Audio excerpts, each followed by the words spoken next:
maana nimefunguliwa mlango mkubwa na wako wengi wanipingao.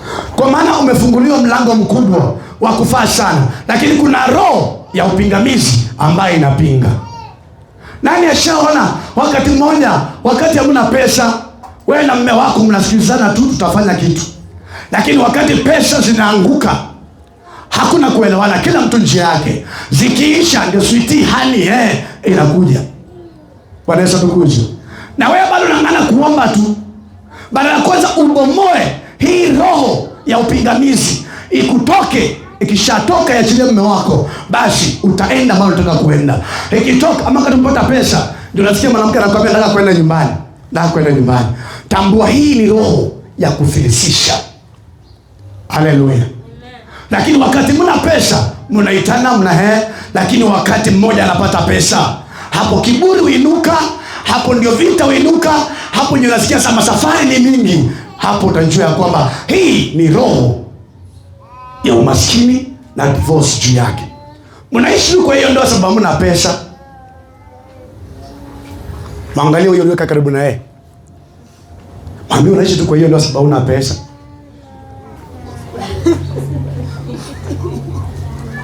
Hata wengine huja kanisani tu kwa sababu hawana pesa. Haleluya. Bwana Yesu atukuzwe. Hutajuaje falme ambayo unapigana nazo? Lazima uweze kuelewa falme ambayo unapigana nazo. Ukijua kuna kitu inaitwa kama madhabahu, kuna kitu inaitwa mizimu, kuna kitu inaitwa kama majini. Na majini nimesema si majini tu. Kuna majini Shams, jini ya Dija, Madareta, Makata, jini Maimuna, jini Sultan, jini Mahaba. Bwana Yesu atukuzwe. Huyu jini Maimuna, huyu jini Shams, nimesema anaweza enda kwa makaburi na akavaa sura ya mama yako aliyekufa na akuje kwako, akionekana nje anakuja kutoa nyota. Akishatoa nyota kwako, hata ukomba kazi huwezi pata. Wakati unakwenda kuuliza kazi leo asubuhi, unaona ule mzimu anakuja kutembelea. Ukimwona hivi, ndoa iharibike ama kazi usipate. Jua anajua akija na sura nyingine utamkemea, hatavaa sura ambayo unamjua. Bwana Yesu atukuzwe. Aswa wangapi wanatoka Western hapa? Acha niwape maandiko. Mika 3. Je, turudi kule kwingine kwetu Ukambani huko. Kwa nini Kisii, Western, matanga ni mingi? Kila siku wanazika mpaka Ujaluoni matanga kila siku hivi, wanazika kila siku. Haleluya. Huyu ni jini ambaye anaitwa jini Shams. Yeye upenda damu, na hii damu Western wanaipatia damu kila siku kwa matanga, kwa kumbukumbu, kila maeneo.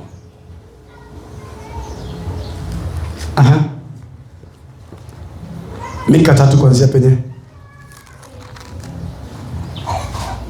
Nikasema tafadhali sikizeni. Enyi vichwa vya Yakobo. Enyi vichwa za Yakobo. Mnaoitawala nyumba ya Israeli. Unaitawala nyumba ya Israeli. Je, haiwapasi ninyi kujua hukumu? Haipasi ni kujua hukumu. Ninyi mnao yachukia mema na kuyapenda mabaya. Mnaichukia mema na kupenda mabaya. Ninyi mnao wachuna watu ngozi yao na nyama mifufani mwao. Naam, mnakula nyama ya watu wangu na kuwachuna ngozi zao na kuivunja mifupa yao. Naam, kuwakata vipande kama kwa kutiwa chunguni na kama nyama sufuriani. Ndipo mtakapomwomba Bwana asiwaitikie. Amen. Naam, atawaficha uso wake wakati huo. Acha hapo. Bwana Yesu atukuzwe. Wangapi nani ambaye yote hapa anakula nyama? Wataka kila siku nyama. Wakati mtoto unakula nyama utasikia magonjwa kwako haitakoma. Magonjwa ya tumbo, mgongo, kubleed, ni hizo zote. Maana Biblia inasema kwamba wakati wanakuwa wanachinja ule ng'ombe kwa ile matanga, wanasema fulani, wanataja jina la mtu aliyekufa, fulani tunakuchinjia ng'ombe. Maana inasema kwamba wanakuanga wanakula nyama ya mtu aliyekufa. kufa. Haleluya. Wakiamka asubuhi unasikia mwili imechoka. Afu kila usiku watakula nyama. Kila siku unasikia watoto wanakula nyama, vyakula, wanakula. Magonjwa kila siku hayatakoma katika nyumba hiyo. Bwana Yesu atukuzwe. Wakati mnachinja ule nyama, yule mtu akiwa alikufa kanza, hiyo familia watakufa tu kanza. Ikiwa alikufa ukimwi, hiyo familia ni ukimwi. Kama walijinyonga ni hiyo. Maana ile roho iliyokufa wakati ilichinjiwa ile ng'ombe na ikatajwa jina la mtu, sasa inakuwa imefanya agano ya damu. Ile roho inakuwa hai. Sasa ikiwa hai, inakuja inaingia kwa mtu. Ikiingia kwake, agonjeke kama ile vile ule aligonjeka, kisha anakufa. Ikishatna toka pale, inaingia mwingine. Alafu inakuwa matanga kule, ni kama merry-go round. Bwana Yesu atukuzwe. Maana kuna watu wako na chama ya matanga. Kwa sababu hiyo roho, wakati unaamsha hiyo roho, ule jini Shams ashapata damu. Akipata damu, sasa anakuja kuishi ndani. Magonjwa. Unafikiria kanza? Magonjwa kama kanza. Kanza haina dawa. Hiyo ni roho ya mauti. Pressure haina dawa. Hiyo ni roho ya mauti. Ulcer haina dawa, ni roho ya mauti. Saratani haina dawa, ni roho ya mauti. Haleluya. Wangapi wako na ulcers hapa? Ulcers ni pepo inayekaa ndani yako. Ni pepo aina gani? Wacha nikufundishe. Nina swali kweli. Nani ashaona mwendazimu anakula sana? Si mwendazimu anakula sana? Anakula karibu, si ni kweli? Kwa nini? Maana ana pepo wengi ndani yake. Sasa ile roho, ile pepo ikikuingia, itakuja ikae kwako. Maana inajua wewe ya kwamba ili ukipata pesa yote ishie kwa tumbo kula pesa mingi sana. Wakati utaona ya kwamba wakati sasa inahitaji ukule zaidi. Sasa ukisema kufunga, unapata hiyo roho inakwambia hapana. Maana inajua vizuri ukifunga, yule mtu wa ndani atakuwa na nguvu ya kuharibu falme za giza. Bwana Yesu atukuzwe. Maana wakati unapenda kufast, yule mtu wa ndani atakuwa na nguvu ya kushinda falme za giza. Ndio maana Shamsi akija usiku, anapata za si mwili, ni roho ambaye ni roho iliyokaa ndani yako, ambaye ina nguvu za Mungu, inapambana usiku na kutetea. Haleluya.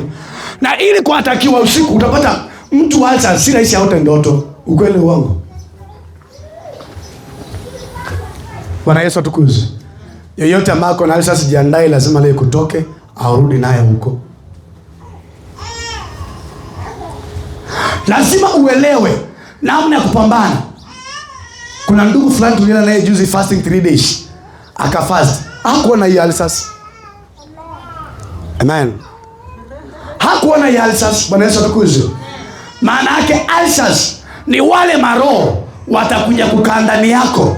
Sasa wakati wa mwana umepata pesa, ama wakati wa mwana unataka kumtumikia Mungu, wanakuja wanaanza kumwaga yale maji kwenye tumbo. Unaanza kusikia gas. Ukisikia gas, unataka ukule kila wakati. Haleluya. Si maandiko yanasema ya kwamba kushiba sana pia ni dhambi? Ama niwasomee maandiko? Haleluya. Tamani hile vitu ziondoke ndani yako, upate nguvu za rohoni. Maana maandiko yanasema ya kwamba kitu ya kwanza, wakati usilale, maana adui utafuta nafasi ya kupanda magugu ndani mwako. Sasa yule mtu wa ndani akiwa na nguvu, wakati unatakiwa kiroho, unakuwa na uwezo ya kujua, unapata macho ya kiroho. Sasa utajua napigana na falme ina gani. Lakini wakati sasa yule mtu wa ndani unampea chakula, anakuwa na nguvu ya ulimwengu, lakini nguvu ya kiroho hana. Devil akija anakuattack. Bwana Yesu atukuzwe. Maana ufalme wa Mungu hainyakuliwi na watu wenye mwili, si ndio? Inanyakuliwa na watu wenye nguvu. Na sio wenye nguvu za mwili, ni nguvu za kiroho. Lazima uwe alert. Na lazima uweze kutamani yule roho aliye ndani yako aweze kushinda devil. Ndio maana devil atakuja usiku, wote unakula nyama, hili anazidi kukua kiroho. Unakula usiku, hasa akija kukua kiroho, baadaye unapata magonjwa yanakuja ndani yako, hasa unakuwa ni vigumu namna utashinda. Unapata familia yako ishavamiwa na magonjwa, maana ulianza kuvamia usiku kwa kiroho. Shamsi akija usiku, unaota umelala na mwanaume, hapo jua ndoa imeenda. Haleluya.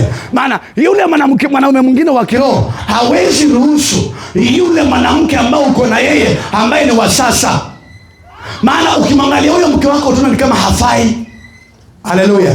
Unaangalia yule mke kama hafai, baadaye anakujaza na hasira. Mke wako akuuliza kitu, unafikia kumjibu rafu. Maana yule mke mwingine hashaingia wa kiroho. Haleluya.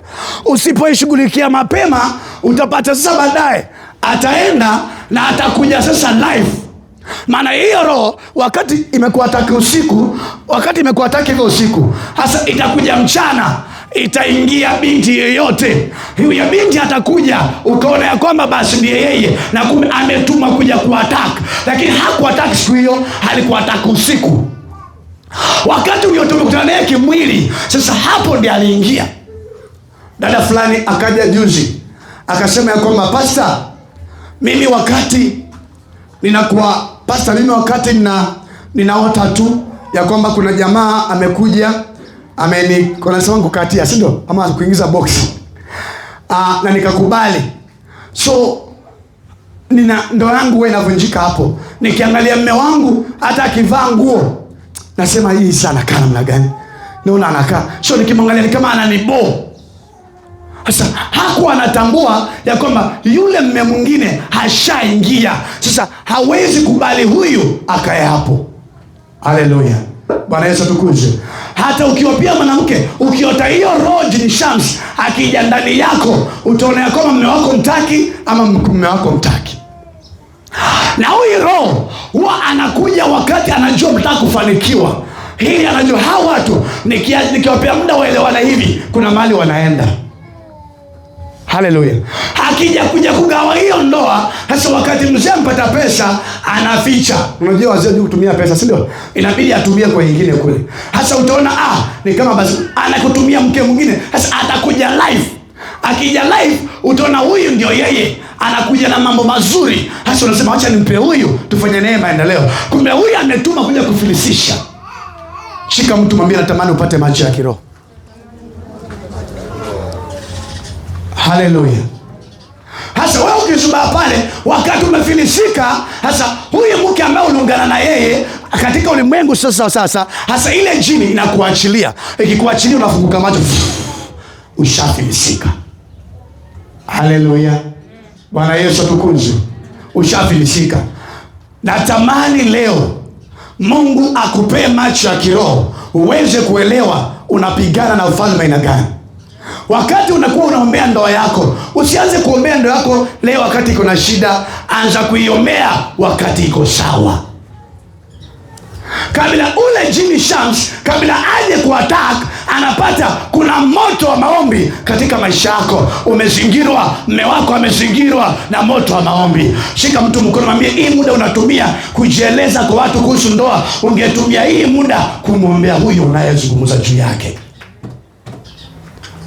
Dada umekasirika, hii jini nakubo. Salamu ya mtu mwambie kwamba hii muda unayetumia kujieleza kwa watu, ungetumia hii muda kuanza kumwombea mke wako. Maana huyu mke wako anakupenda. Ni roho ya kufilisisha ndio imekuja kwako. Madhabahu ya kwenu mzee inakuandama. Uone huyu si mzuri, uchukue yule ambao unataka. Yule ametuma kuja kufilisisha. Sema amen, amen, na hiyo ni ukweli.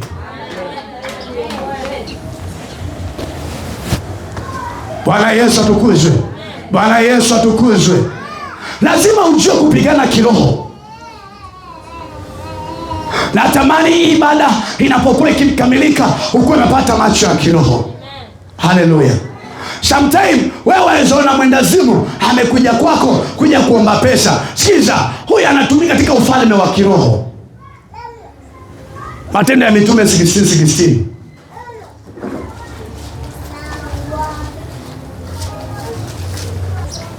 Nani ashaona wakati mmoja, wakati sio umeanza kuinuka kimaisha, Unaona sasa marafiki wanakuwa wengi. Sikiza, kwa marafiki uko nayo 10, kuna mmoja ametumwa kuja kufelesesha. Haleluya. Kuna hapo ndani kuna mbwa mwitu imetumwa. Wakati Herode alipoona nyota, alifanya nini? Alituma wana majuzi, si ukweli? Hendeni mkaone huyo mfalme aliyezaliwa. Lakini Herode hakuwa na nia nzuri. Alikuwa amekuja ili kutumanisha umletee report ili akuja muue mtoto. Bwana Yesu atukuzwe. Wakati utaanza biashara kwa mji pasipokuwa na macho ya kiroho, wakuu wa anga watajua. Watakutumia roho ya madeni, ufikirie unakopeshwa deni, kumbe ndio unatolewa nyota, upewe roho ya kukopa kila wakati. Baadaye biashara yako ifilisike. Haleluya. Nisomee Matendo ya Mitume 16:16. Sawa, tulipokuwa tukienda mahali pale pa kusanya. Mjakazi mmoja aliyekuwa na pepo wa uaguzi akatukuta. Aliyewapatia bwana zake faida nyingi kupungua. Akamfuata Paulo na sisi akipiga kelele akisema, watu hawa ni watumishi wa Mungu aliye juu, wenye kuwahubiria njia ya wokovu. Akafanya hayo siku nyingi, lakini Paulo akashika, akageuka, akamwambia kwa Mungu wa jina la Yesu Kristo, akamtaka sana. Basi bwana zake walipoona ya kuwa tumaini la faida yao limewapotea, wakamkamata Paulo wakawakokota mpaka sokoni mbele ya wakuu wa mji. Wakawachukua kwa makabidhi, wakasema, watu hawa wanachafua sana mji wetu, nao ni Wayahudi. Tena wanatangaza habari ya desturi zisizokuwa halali kwetu kuzipokea wala kuzifuata, kwa kuwa tu Warumi. Achia hapo. Bwana Yesu atukuzwe. Umeona Nairobi iko na wakuu wao. Na wakuu wa Nairobi wenye anga ama wenye mji. Si Diamond anaimbianga, Diamond huwa anaimbia mmoja lakini hamjaijua. Anasema, "Kwa nini wameingia? Wenye mji wameingia." Bwana Yesu atukuzwe. Anawaambia wenye mji washaingia. Nyinyi hamtafanikiwa msipoangamiza wenye mji. Mwanangu, hii mji ya Mang'eri iko na wenyewe. Wamechagua nyinyi mpike tu chips, lakini maduka kubwa ni yao. Ukianza kuinuka hivi, wanatuma roho kwa mzee. Bwana Yesu atukuzwe. Ama watume roho ndani yako. Mzee akiinuka hivi, wanatuma roho kwa mzee. Wakishatuma roho kwa mzee, hamtaelewana. Bwana Yesu atukuzwe. Wanakuambia sasa toka enda kwenu. Ukienda kwenu ukirudi unapata kwamba tumbili ashaingilia hiyo pesa zenu. Sasa mnagawana. Haujibu kwa wawili. Lakini hakuna chema ni ana. Bwana Yesu atukuzwe. Usende mkamate ko. Bwana Yesu atukuzwe. Sasa unapata pale, anakuja pale, anamweleza mzee kwenye akili. Huyu mwanamke ni kama utaishi na yeye. Juu kila siku yuko huku. Huyu mwanamke ni kama si wa maendeleo. Ni yule wa kuanga wanaongelesha. Wakiwapa wakiona nyota imeanza kukua, wanatuma mwanamke. Wanafikiria mwanamke akija kwako, ako na matiti nje, amevaa skati na fika hapa, anakuchekea. Wanafikiria ajui kwa uji.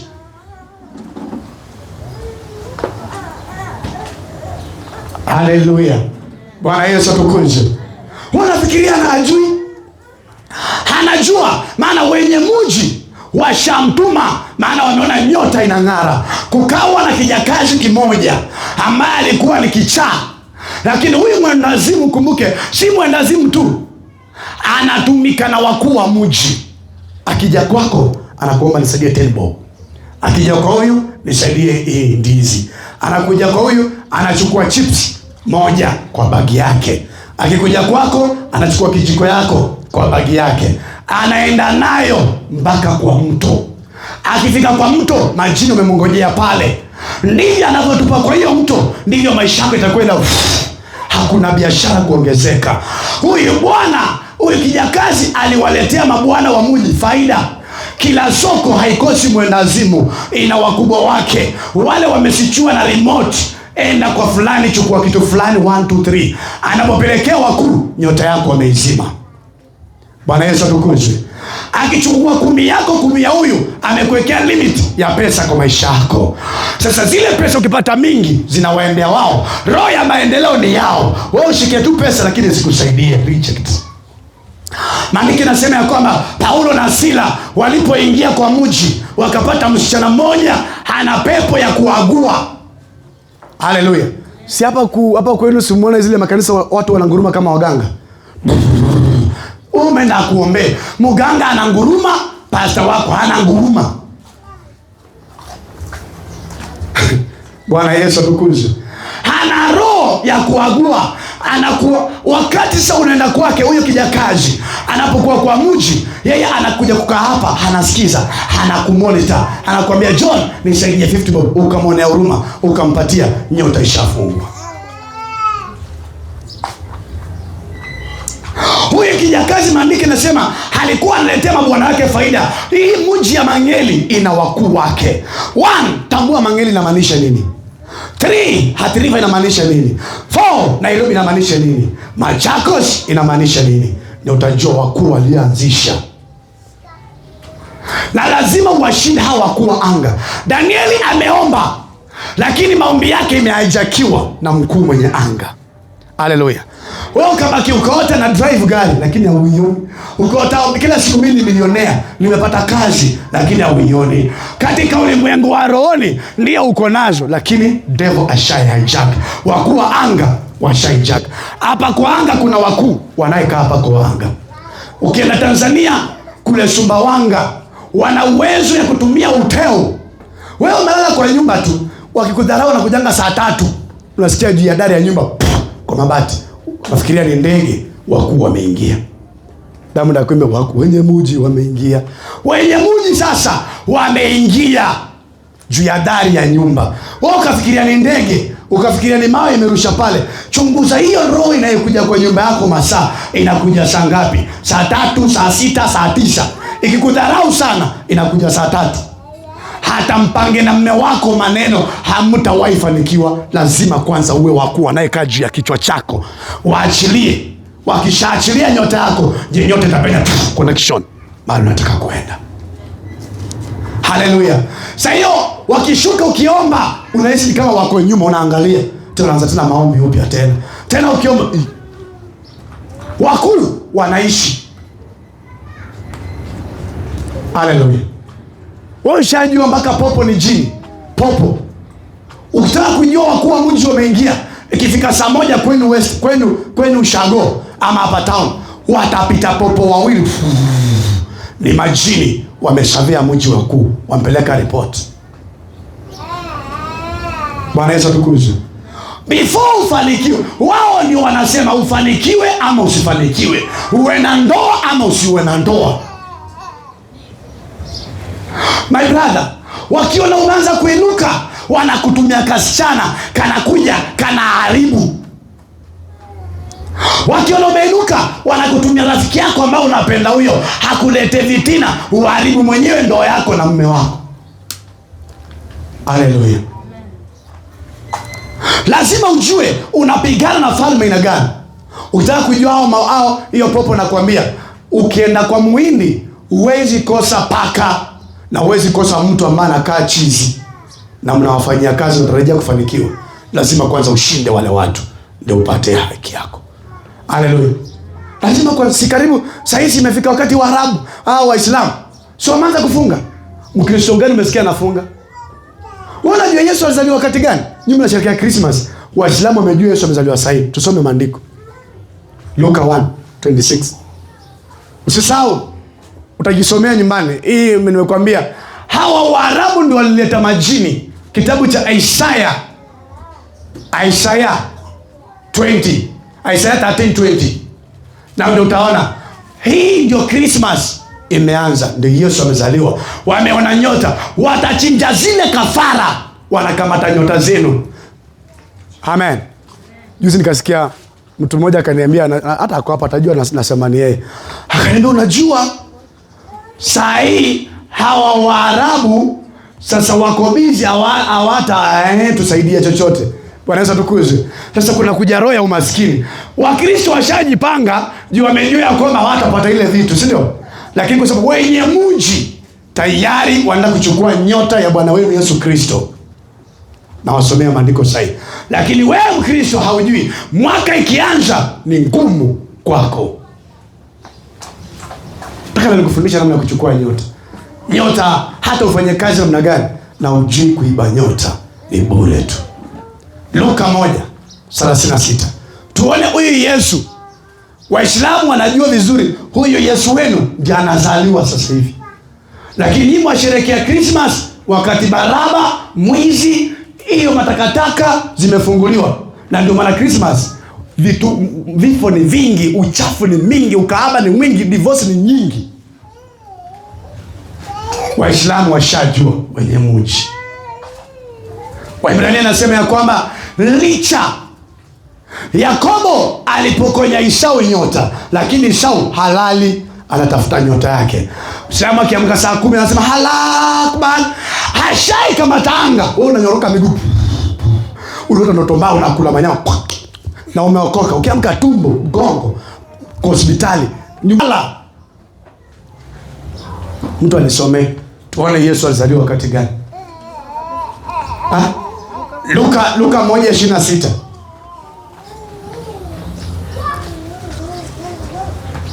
Na nitauliza nyinyi mama swali leo. Mwezi wa 6, malaika Gabrieli. Mpeni ule microphone.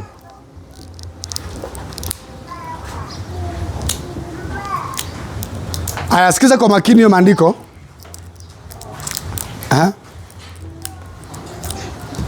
Tuendelee.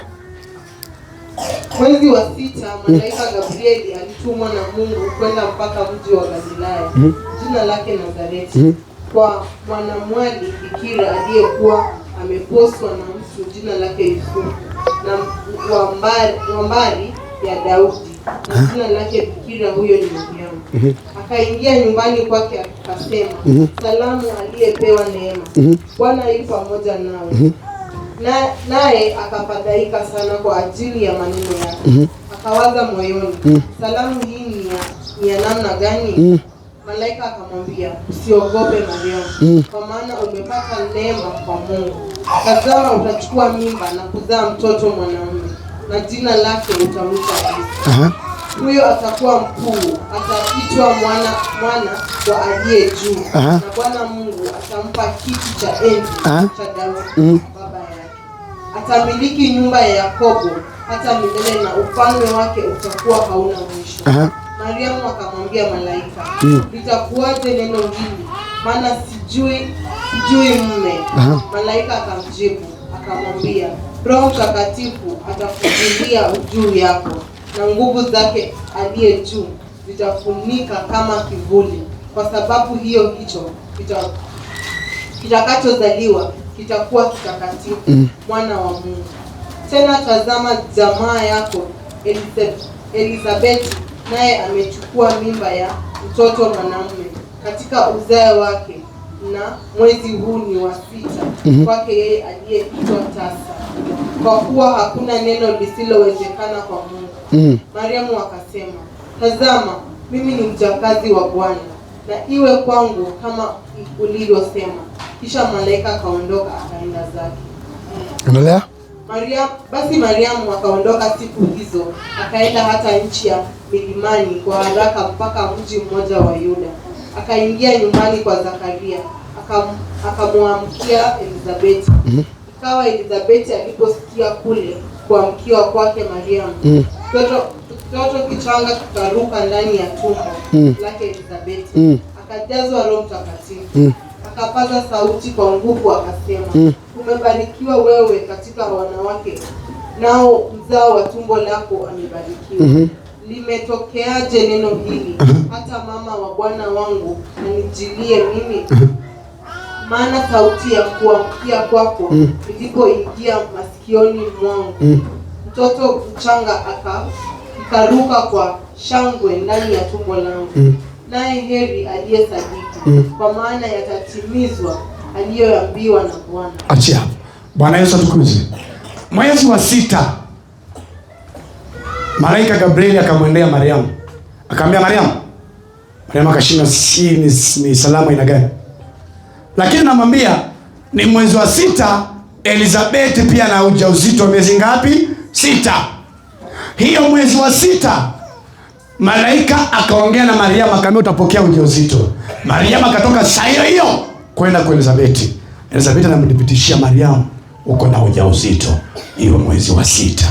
Huyu mtoto anafaa zaliwe lini? Mwezi wa 3. Haleluya. Bwana Yesu atukuzwe. Huyo mtoto inafaa zaliwe mwezi wa ngapi? Wa 3. Sasa basi Christmas inafaa ikuwe mwezi wa ngapi? Wa 3. Najua itakuchanganya. Ndio usome Biblia. Bwana Yesu atukuzwe. Mwezi wa 6 hiyo ndio Elizabeti na Mariamu wanakutana. Elizabeti anaambia Mariamu, uko na ujauzito. Haleluya. Kumaanisha Mariamu alipata ujauzito mwezi wa ngapi? Wa 6. Anafaa zaliwe huyo mtoto lini? Mwezi wa 3. Waislamu wakajua. Unataka kujua Muislamu amejua amezaliwa mwezi wa 3? Jana niliona wametupata vifaa. Si ni ukweli? Sio kuna kifaa kuangalia kama mwezi kama nyota iko, si ndio? Haya tuangalie. Waislamu wanaangalia nyota mwezi wa ngapi? Fungua Mathayo 2. Waliona nini hiyo mwezi wa 3? Waliona nyota. Wakasema Mkristo wewe lala tu. Ndio maana duka ya Mkristo Muislamu inajaa wateja.